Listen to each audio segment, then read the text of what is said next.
lié wu wala boog dafa war a dépendre ci code électoral bi wala parfois ni ñuy waxee ne fu amee vide juridique mën na ko interpréter am na sañ-sañu interpréter ko nu ko neex comme ni mu ko interpréter cette fois-ci. mais vide juridique donc mën nga ko interpréter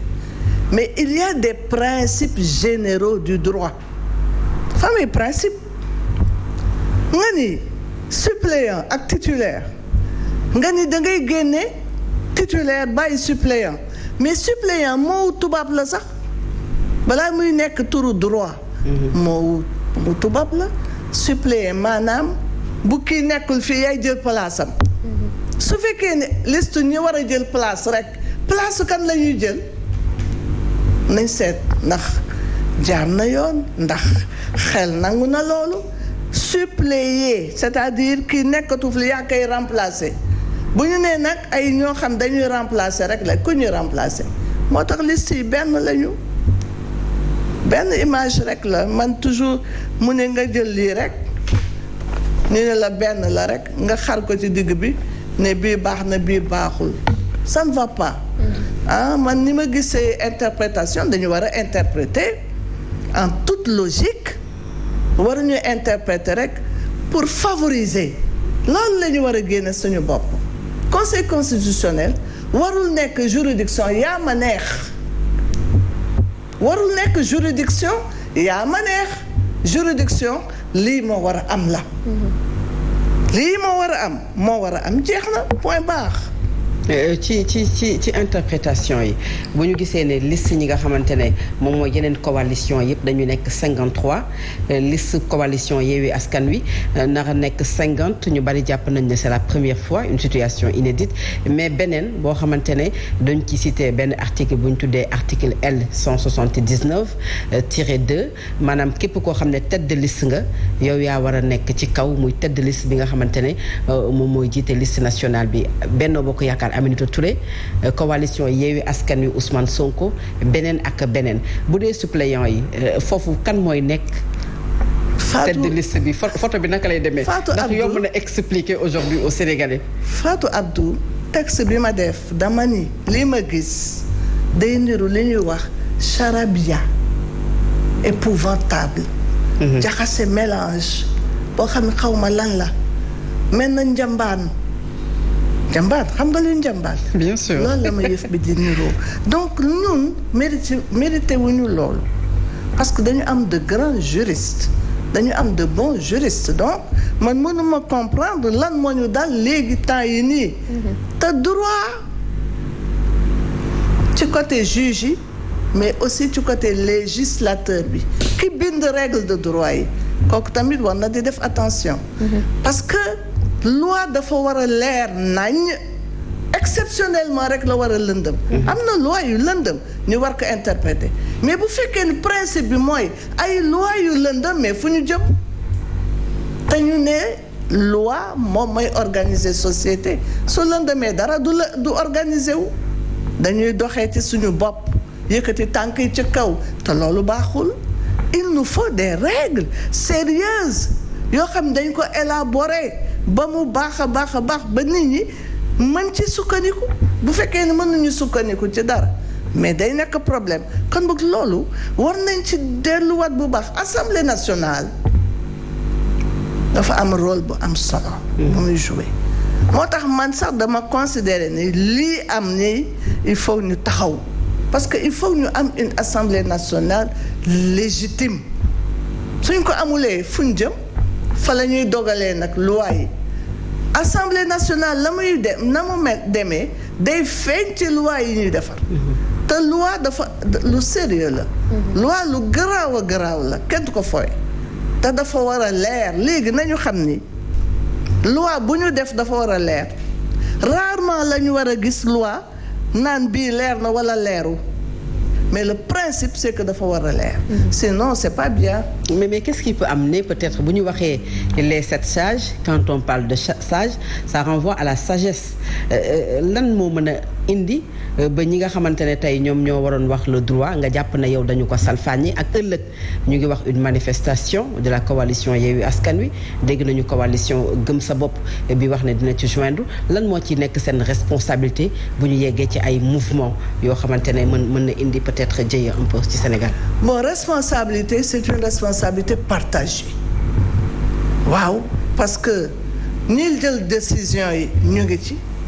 ñiy defal règle bi mu nekk règle de droit mu nekk charte bu baaxul ñu nga ca. acteurs politiques yi ñu ngi ci. acteurs politiques yi il faut que ñuy xool ñu wan leen ni dañu am des responsabilités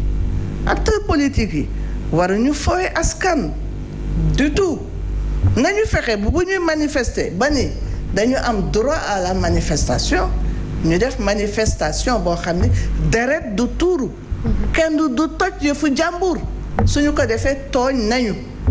te loolu du seen warugar te nee naa ñoom bu fekkee ne arrivé nañu à ça c'est que amuñu sens de la responsabilité c'est grave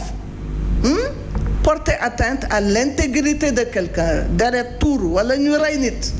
ku ko ci def mais def nga lu garaaw et puis les biens bañ a toj yëfu jàmbur bañ a lakk yëfu jàmbur amuñu ci droit donc force de sécurité yi alkaati yi mais ñi nga xam ñooy encadré nañ def tamit seen liggéey encadré leen ndax dañu am droit à la manifestation encadré leen ba nga xam ni dara du yàqu kenn du gaañu kenn sax du daanu ci suuf waxatuma di gaañu kon boog loolu c'est une obligation et je demande vraiment au chef de l'État président de la République mu fexe ba ñu suspendre élection yi l'heure est grave les esprits sont surchauffés nit ñi dañu sonn parce que la vie coûte cher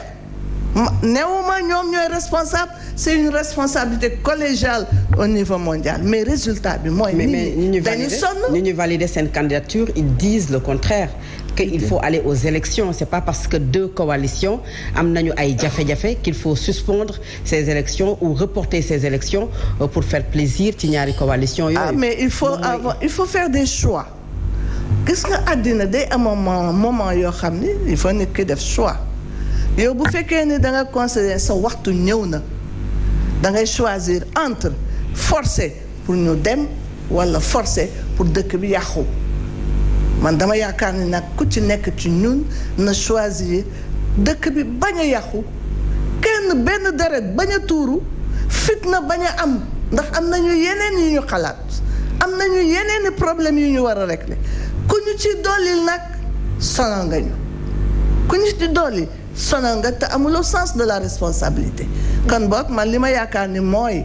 nañ leen tey ne tekk tey wan ñu yoon wi maanaam nañu suspendre affaire bi te maa ngi interpeller le président de la République parce que c'est le président il n'a qu'à prendre toutes ses responsabilités pour ñu suspendre affaire bi mën a toog autour d'une table waxtaan trouver des consensus reprendre ces élections. D'accord alors hormis sax ñi nga xam ne ñoom defuñu benn erreur jàll nañu ñuy jàpp ni xëy na report bi ce serait injuste par rapport à ñoom ndax parler de report en ce moment c'est pas trop tard ndax les dés sont déjà jetés ndax